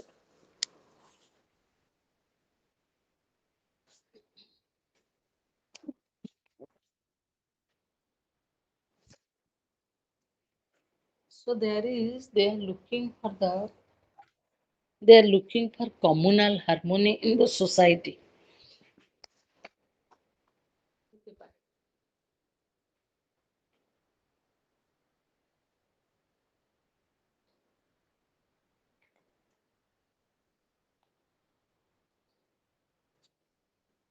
So so they are looking for the communal harmony. Okay, because mm, Dalit community, they are very large-hearted people. In that way, you can say, in comparison to the non-Dalits. So the you can say love, compassion, and the spirit of forgiveness that prevalent in the Dalit community. So Dalit people, they they are believed by you know three. They give more importance on the three things, that is love, compassion, and the spirit of forgiveness. And Dalits, they even, there are different evidences also that shows how Dalits forgive the non-Dalit. There are in the book that is shared in the uh, manuscript that is shared with you, there are full of stories that how the substantiate the evidence that how Dalits forgive non-Dalit. So they do not express their inability, and so because they are forgiveful, they usually forgive even to their enemy. That does not mean that they are unable to do something. That does not mean that they are powerless people. So they are very much, even not only they are they are forgiving, at the same time they are very much repentant community, because if they hurt somebody, they repent for it, and they do not worship daily usually. କାରଣ ମୁଁ ମୋର previous କ୍ଲାସ୍ରେ କହିଥିଲି ତମମାନଙ୍କୁ କେମିତି ଗୋଟେ ଆମ ଓଡ଼ିଶାର ଗୋଟେ କମ୍ୟୁନିଟି ଅଛି ଯିଏକି ରାତିରେ ସୂର୍ଯ୍ୟଙ୍କୁ ପୂଜା କରେ, ଦିନରେ ଚନ୍ଦ୍ରକୁ ପୂଜା କରେ। ଆଉ ତାର ଲଜିକ୍ ହେଉଛି କ'ଣ ନା ତାର ଲଜିକ୍ ହେଉଛି ଯେ ଦିନରେ ସୂର୍ଯ୍ୟ ତାଙ୍କର କାମ କରୁଛନ୍ତି, ତେଣୁକରି ସିଏ କାମ କଲାବେଳେ ତାଙ୍କୁ ଡିଷ୍ଟର୍ବ କରିବ ନାହିଁ।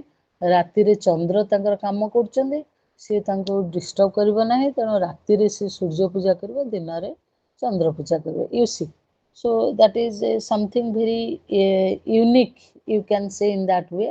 So Dalits, they are basically repentant community, and they if they hurt somebody for some reason, whatever it may be, they just forgive, they just repent for that if they hurt somebody.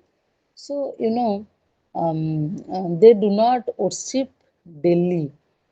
It is on a you can say ତାଙ୍କର ଗୋଟେ festival ସମୟ ହେଲା ଓ ସମୟ, it is usually on a yearly basis, and during the time of festivals they gather before the goddess and confess their sin and ask for forgiveness. ତେଣୁ ସେମାନେ ପୁରା ଏକାଠି ହେଇଯିବେ ତାଙ୍କର ଯେଉଁ ଫେଷ୍ଟିଭାଲ ଗ୍ରାଉଣ୍ଡରେ, ସେଇଠି ସେମାନେ ପୁରା ଆଉ ବହୁତ ସିମ୍ପଲ୍ ଲାଙ୍ଗୁଏଜ୍ରେ, ଏମିତି ଅର୍ଣ୍ଣାମେଣ୍ଟାଲ୍ ଲାଙ୍ଗୁଏଜ୍ରେ ଅବୋଧ୍ୟ ଶବ୍ଦରେ କିଛି କହିବେ ନାହିଁ, ପୁରା ଏକଦମ ସିମ୍ପଲ୍ ଲାଙ୍ଗୁଏଜ୍ରେ କହିବେ ଯେ ଭଗବାନ ଆମକୁ କ୍ଷମା କରିଦିଅ, ବାସ୍ ହେଲା, lord forgive our sin. So they do not use any ornamental words or or liturgy for confession. So they simply in a very simple way they say that, oh Lord, forgive our sins. So you talk about repentance, you talk about seeking the god or goddess's forgiveness. This is an important feature in the Dalit festival. So even they also maintain the nature of repentance and forgiveness in their daily life too. ତେଣୁ ସେ ତାଙ୍କର ସେଇ ଯେଉଁ ଫରଗିଭନେସ୍ ହଉ କି ତାଙ୍କର ରିପେଣ୍ଟାନ୍ସ ହଉ, even ବି କୁହାହେଉଛି ସେମାନେ ତାକୁ ଡେଲି ଲାଇଫ୍ରେ ବି ତାଙ୍କର ପ୍ରାକ୍ଟିସ୍ କରନ୍ତି। କିନ୍ତୁ on the other hand, in the non-Dalit community, you see, it would have been very difficult for to repent or to forgive. Rather, we become very revengeful. And while I have making a distinction between Dalit and non-Dalit culture, I have also discussed the matter there. So, rather, in non-Dalit culture, you see, they gave importance for justification, and they never repent. Rather, they will always argue in their favor only. So, even besides this, also, in the um, mm, you know, in Dalit community, uh, non-violence. If we talk about non-violence, non-violence is uh, it is the rule of life. You can take it as the rule of life. And Dalits, they are protesting against the evil practices of untouchability. So basically they are non-violent group, and they have kept non-violence as the rule of life. So they continue to fight against untouchability using non-violence as a means. So you see, um, um, but this non-violent means for Dalits that have separated the lives of the non-Dalits, and but they are paying a heavy price for loading that. So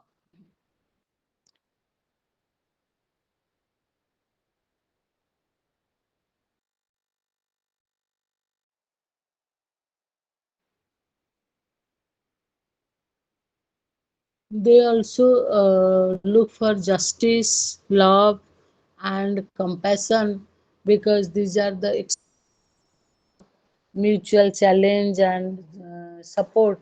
So they are, they take this justice, compassion, and love as inseparable in their culture. So a true Dalit, he will not support a corrupted Dalit because they believe in a just society. They will never support a corrupt Dalit leader, you know. So rather they the that type of leader will face oppositions from their community itself. So questions related to justice always arise in the contact of oppression and exploitation within and without. So always they are looking for egalitarian type of thing. So any form of injustice that is objected in their community. Similarly, you talk about love and compassion. They are very much part and parcel of their culture. And you see, if at all there will be conflict between justice, love, and compassion with each other. So the Dalit they will give importance and compassion only. So there are different stories how and why they have given compassion if any conflicting situations will be there, how they will give preference to the compassion. So similarly, in the Dalit community, you know, they protest all the forms of purity pollution practices. And when we talk about purity pollution control, um, that purity pollution, that concept is always from the non-Dalits. And the Dalits, they always suffer with the fear of pollution, and thereby they lay many restrictions for themselves to come into contact with others. And food, ଯେମିତି ଆମେ କହୁଛେ they are women at home are secluded during the period of puberty or childbirth etc. କିନ୍ତୁ ଦଲିତଙ୍କର ସେଇ fear pollution fear ନାହିଁ, ତେଣୁକରି they are associated freely with all those who encounter, କାରଣ ସେମାନଙ୍କର କାହିଁକି ସେମାନଙ୍କର ଫିଅର ପଲ୍ୟୁସନ୍ ନାହିଁ, ବିକଜ ସେମାନଙ୍କର ଯେଉଁ ଘର ସେଟା ବହୁତ ଛୋଟିଆ ଜାଗାରେ ହେଇଥିବ, ଆଉ ସେମାନଙ୍କର ଏମିତି ପ୍ୟୁରିଟି ପଲ୍ୟୁସନ୍ ପ୍ରାକ୍ଟିସ୍ କରିବା ପାଇଁ ତାଙ୍କର ଜାଗା ନଥିବ, ବାହାରେ ନଥିବ କି ଭିତରେ ନଥିବ, ତେଣୁକରି ସେମାନେ କ'ଣ କରନ୍ତି ସେସବୁ ତାଙ୍କର ସେଇ ପ୍ରକାର ଫିଅର ନାହିଁ। So even you see, they in that way we can say that they are very courageous to accept any stranger without any fear. So you can say Dalits, they love human free association, relationship, uh, whether it is relationships regarding their community or you talk about their marriage. So there is also another very important part that I must talk about here, that is the value of dressings. So when we talk about the Dalits, you know, they have developed a culture of cultivating the aesthetic value of multiple colors, କାରଣ ସେମାନେ ଗୋଟେ ପ୍ରାକୃତିକ ପରିବେଶ ଭିତରେ ଥାନ୍ତି, ବଢ଼ିଥାନ୍ତି, ତେଣୁକରି ତାଙ୍କର ଦେଖିବେ ଆପଣ ତାଙ୍କର ଯେଉଁ ଫେଷ୍ଟିଭାଲ ଯେତେବେଳେ ସେଲିବ୍ରେଟ୍ ହବ, ଆପଣମାନେ ଦେଖିବେ ସେମାନେ କ'ଣ କରିବେ, ବହୁତ କଲରଫୁଲ୍ ଡ୍ରେସ୍ ପିନ୍ଧନ୍ତି। ସେମାନଙ୍କର କ'ଣ କରିବେ ନା ସେଥିରେ ସେମାନେ କ'ଣ କରିଥିବେ, ଇଭେନ୍ ପୁଅ ପିଲାମାନେ ବି ଦେଖିବେ ତାଙ୍କର ଯେଉଁ ଲମ୍ବା ଚୁଟି ଥିବ ସେଥିରେ ଡିଫରେଣ୍ଟ କଲର୍ର କ୍ଲିପ୍ ଲଗେଇଥିବେ, ଯେଉଁଟା ଆଭେଲେବୁଲ୍ ତାଙ୍କର ଯେତିକି ପଇସାରେ ସେମାନେ ଯେତିକି ଆଫୋର୍ଡେବୁଲ୍ ଜୋନ୍କୁ ଆସିପାରିବେ। So they have developed, you know, a culture of cultivating the aesthetic value of multiple colors in their dresses, and particularly they are very much fond of that seven color of rainbow. So loving the nature and its color becomes a value for them. But you know, Kindu, because of the non-Dalit influence, you know, or you talk about in the non-Dalit culture, there are restricted dress code is there, and it is an oppressive instrument against the people in constructing a subtle and supportive aesthetic value. So you can say that there ଯେମିତି ଆମେ କହୁଛେ କ'ଣ ହିନ୍ଦୁ ଗଡ୍ ମାନେ they love they constructed to love a particular color. ଯେମିତି ଆମେ କହୁଛେ ଲକ୍ଷ୍ମୀଙ୍କୁ ଯେମିତି ଆମେ କହୁଛେ କେମିତି ଲକ୍ଷ୍ମୀଙ୍କୁ ରେଡ୍ କଲର୍ଟା ଭଲ ଲାଗେ, ଯେମିତି ଆମେ କହୁଛେ କୋଉ ଠାକୁରଙ୍କୁ ଗୋଟେ ସାଫ୍ରନ୍ କଲର୍ଟା ବହୁତ ଭଲ ଲାଗେ। ତେଣୁକରି so or we talk about some god who loves yellow color or white color, ସରସ୍ୱତୀଙ୍କୁ white color ଭଲ ଲାଗେ, କାହାକୁ yellow color ଭଲ ଲାଗେ। This is how we make certain the Hindu gods are the non-Dalit people, you can say, the they says that they constructed the gods are constructed in that manner to love a particular color.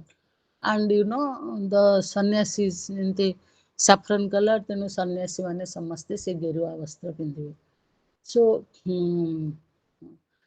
when we give importance on a particular color, that destroys the aesthetic culture of the people. Sabu color coordination, sabu color जो combination, second aesthetic value, that also gets disturbed if because of the non-Dalit Hindu culture, you can say.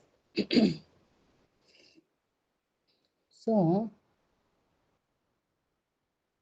ଯେମିତି ଆମେ କହୁଛେ ସେ ତାର ଯୋଉ ତାଙ୍କର ବି washing of the Dalit, mode of washing the clothes is from the health ground, it is also very much needed, and cleanliness ତାଙ୍କର ସେଗୁଡ଼ାକୁ ବି value ବୋଲି କହନ୍ତି, that is important for the spiritual needs।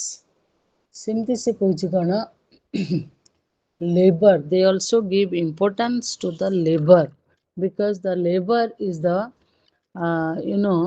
um, labor is the labor is the foundation of living, okay? So they take labor as the foundation of living.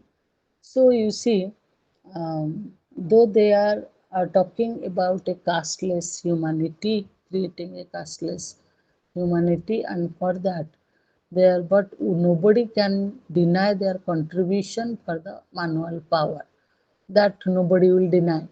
So their struggle for the community building, that is not denied by anyone, and the existing Dalit discourses, they have to be deepen their commitment and broaden the scope of their strategy to accomplish the desired result of integral Dalit conceptions.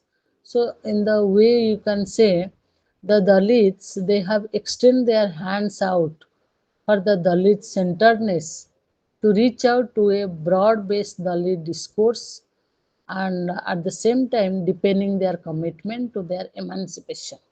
So you can say that Dalits, they cannot have the luxury of supporting them from outside. Their own, they believe in their own hands and their own, the power of their hands. Their own pre-understanding has to be organically tempered by the ever struggling and ever exploratory pre-understanding of Dalits, and they also there is an um, undergoing struggle for Dalit empowerment.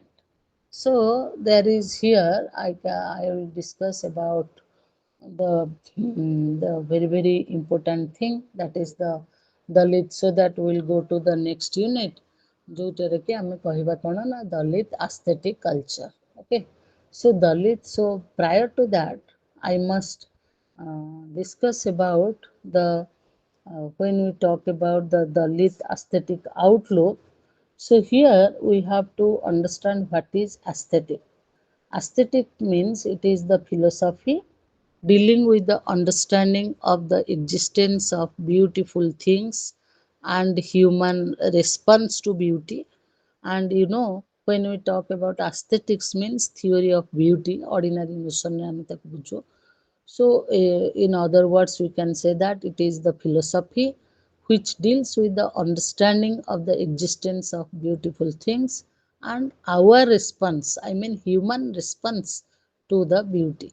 So, it particularly gives importance on the concept of beauty. When you talk about the lit, when we talk about Dalit aesthetic value, it revolves around the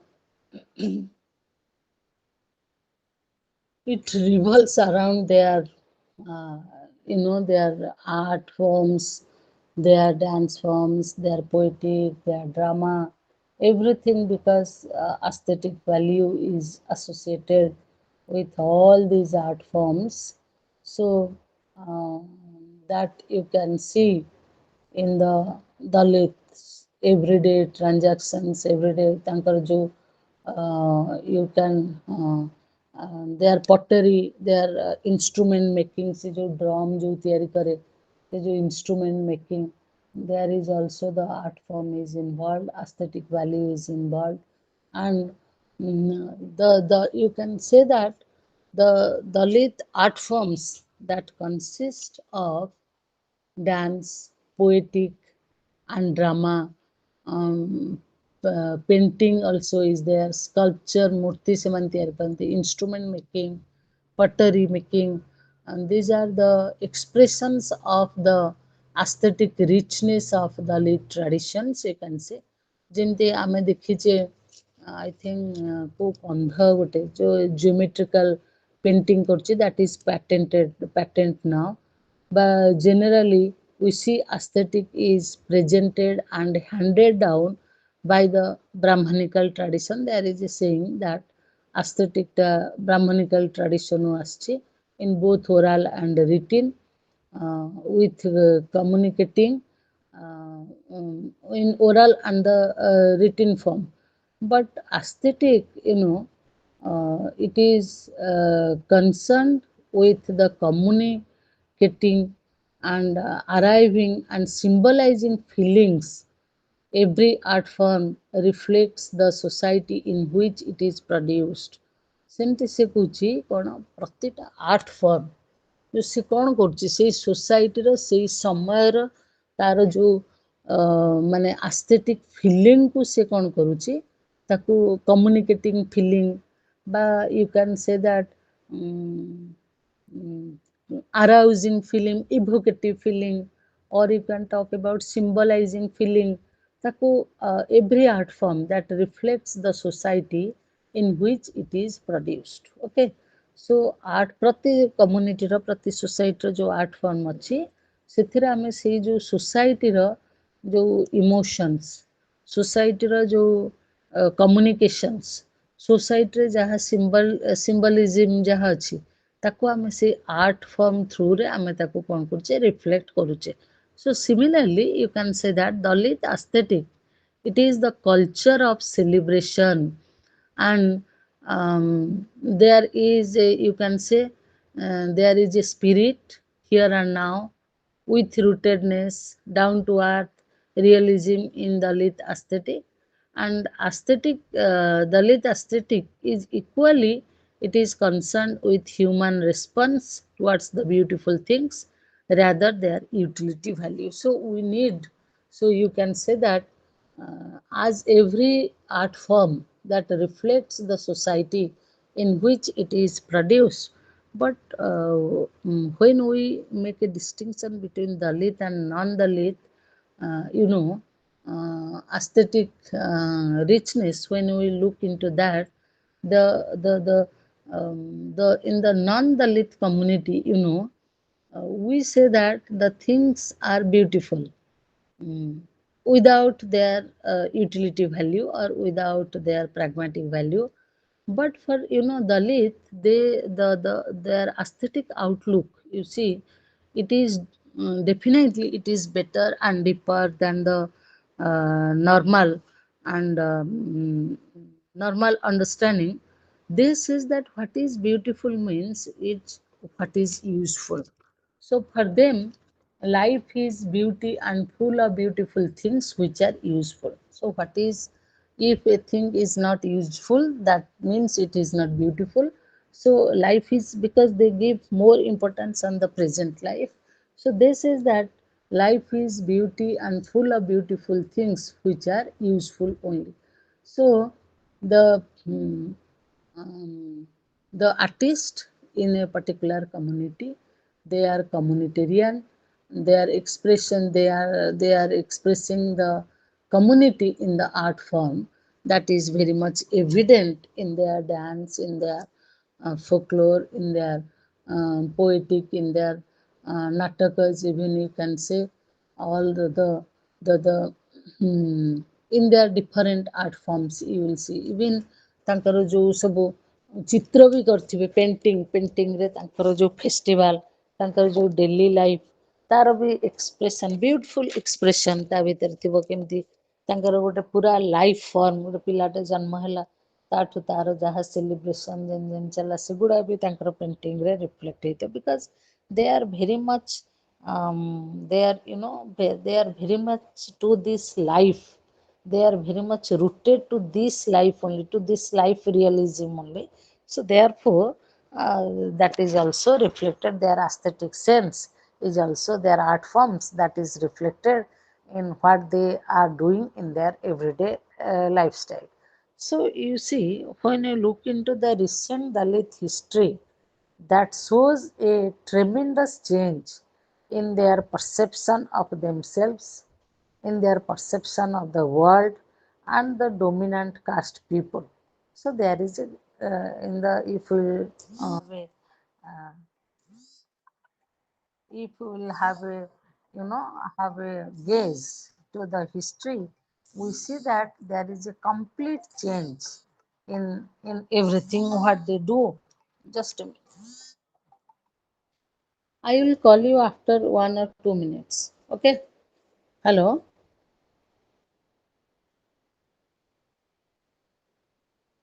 So you see, so there is a change that you will see in their lifestyles, because how they perceive themselves, how they perceive the world, and how they perceive the caste people. There is a tremendous change we see. Today, they make development in every aspect of life, we can say. They resist any integration to their belief systems. Initially, they were afraid of it, but now you can say they resist any form of integration to their belief systems, to their culture. So, Dalit aesthetics, you can say, that has not risen out of leisure, but of labor and way of living. So, it is not that they do not develop their aesthetic or art out of because they have enough leisure time, so they have designed in that way, they have constructed in that way. No, it is not like that. Rather, it is because of their labor and their way of living. So the belief systems or the stories or the traditions and rituals and rituals are integrated into the organized religions with written scriptures and practices. Okay, so you know everything is integrated and into the organized religions with written scriptures and practices. So there is a gradual transition we see from the mundane plane to a spiritual plane, because they want to they give very importance on the present life. At the same time, they want to move higher, and they want to go to the higher plane, where one can have a spiritual journey. So in the Dalit, particularly in the Dalit Guru, in the Narayan, in the Dalit thinker, in the Narayan Guru, who gives equal importance and ecstasy and mystery, and even the Dalit people, they, when we talk about that, everything is not out of fantasy, out of leisure, rather everything is because of labor and hard work. So they know the art of how to prepare leather making. They kept in anything, they kept experimenting, and they try to prove it, and they even try to disprove it until a common theoretical formula could emerge. So in case of leather making, by using salt, ତାକୁ ସେ କଣା ନ କରିକି salt ଆଉ bark lime ଏସବୁ ଦେଇକି ସେ ଯେଉଁ ଚମଟାକୁ କ'ଣ କରିବେ, wet skin of the animal, they convert it into leather. And ଆଉ ସେଇ ଯେଉଁ ଜ୍ଞାନ କୌଶଳଟାକୁ ସେମାନେ କ'ଣ କରନ୍ତି, ନେକ୍ସଟ ଜେନେରେସନକୁ ସେମାନେ ଓରାଲି ଟ୍ରାନ୍ସମିଟ୍ କରନ୍ତି। ଯେମିତି ଆମେ ଏବେ ଗୋଟେ ମୁଁ ଗୋଟେ ଏଥିରୁ ଦେଖୁଥିଲି, ଗୋଟେ ନୀଳଗିରିରେ ଗୋଟେ କମ୍ୟୁନିଟି ଅଛି, ସେମାନେ ଜାଣିଛନ୍ତି, ଗୋଟେ tribal community, they know how to prepare. Usually one of my friend who visited there, ସେ ଦେଖିଲା ସେଠି କୌଣସି ଲୋକଙ୍କର ମାନେ ଚୁଟି ପାଚି ନାହିଁ। ସେ ତାପରେ out of C is also doing SUM research, ସେ ସୋସିଓଲୋଜି ବ୍ୟାକଗ୍ରାଉଣ୍ଡର, ତେଣୁ ଗୋଟେ କମ୍ୟୁନିଟି ରିସର୍ଚ୍ଚ କରିବା ପାଇଁ ଯାଇଥିଲା। ସେ ସେଠି କହୁଥିଲା ଯେ ସେ ତାଙ୍କୁ ପଚାରିଲା ପରେ ସେ କହିଲେ ୱିଲ୍ ଗିଭ୍ ୟୁ ଦ କ'ଣ ସେଟା ଯେଉଁ ପେଷ୍ଟ, ସେ ପେଷ୍ଟଟାକୁ ଆପଣ ଆମର ସମସ୍ତେ ଆପ୍ଲାଏ କରୁ, ଆଉ ସେଟା that is an organic one definitely, ଆଉ ସେଇଟାରେ କ'ଣ ହେବ, ଏମିତି ହେବ ନାହିଁ। So you see, but when we talk about that one, so ସେ ଯେଉଁ indigenous practice, so that is to be, ତାଙ୍କୁ ଯେତେ ପଚାରିଲେ କହିଲେନି, କହିଲା will provide you the paste right now, you apply it on your hair, but we cannot give you the formula, that is their belief pattern, and it can be transmitted to the next generation only orally. So so in the Dalit, when we talk about the Dalit community, there is song, there is dance, they are the part of the human existence, to only to lessen the burden of work, and to, because they are struggling day and night, they are very hardworking people, and to lessen, to lighten the burden of work, and to re-energize people, the Dalit songs, dances are very expressive through their bodies, and for that, for the music and dance, they developed some musical instruments, okay. Just like as they know the art of making leather, similarly they also know some of the how to make prepare the drums that they will use as the instrument for music. So again you can look at these, and they take that drum as a symbol for divinity, that is a divine symbol. They use it as a that retained as memories of the ancient heritage, culture, and the religion.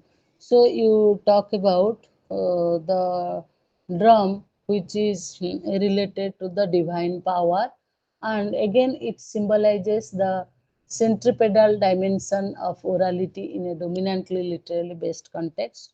So they use it as the symbol, and similarly Dalit songs and Dalit dances, and these are very much expressed by their body, by their movements of the body. And similarly they also know the skill of, they are skilled in weaving also. You can say that is a great discovery of making the method of weaving cloth. ଆମର ଏଠି ଯେଉଁ ମାଲକାନଗିରିରେ ଯେଉଁ the tribal community ଅଛି, they weave their own cloth in their power loom. So uh, in that way we can say that they are the earliest producers of cloth. um, though it has gone through a lot of changes, but you can say that they are the earlier producers of the cloth. Initially, they were using jute cloth, then they switch over to cotton cloth, and they are also weaving, silk clothes also. And the knowledge of weaving all these three types of clothes and building of the relevant technologies for their production was developed by them only. And you know um, producing cloth is not merely at the level of consumption. Even clothes in Dalit aesthetics are seen as necessary to human existence, and it is for their well-being. So also they also have that knowledge. Similarly, Dalits have a definite philosophical position of the human body, whether it is a living body or it is a dead one. So, their discourse on the human body, it signifies a positive attitude. They believe that all human bodies are constituted of flesh and blood, and they are not untouchable. So all the bodies are touchable for them, and all living bodies have a language and a psychology. So all these can touch and exchange goods, commodities, and ideas with one another and live in a state of social unity.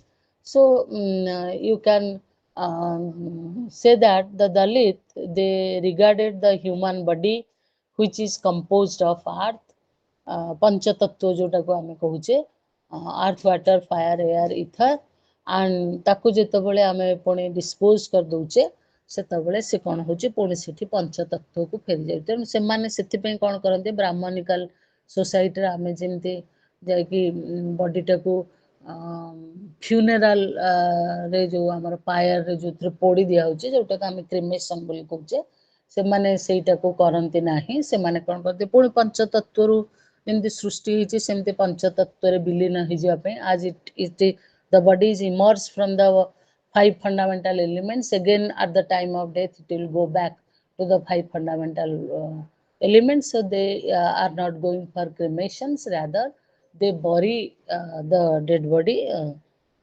so that it will be in the Panchatattwas. Okay, so even they believe in washing clothes. It is also seen um, from a aesthetic perspective, that because washing clothes is only to restoring beauty, because they take cleanliness, that is a value, or that is, you can say, that is a value only they perceive in that way. So cleaning the territory, cleaning the, cleaning your own clothes, and that will make one uh, very much beautiful. That is the concept they carry. So with this only I can sum up, and the um, and we will again meet tomorrow for the next class. Okay, thank you. Thank you. Thank you all.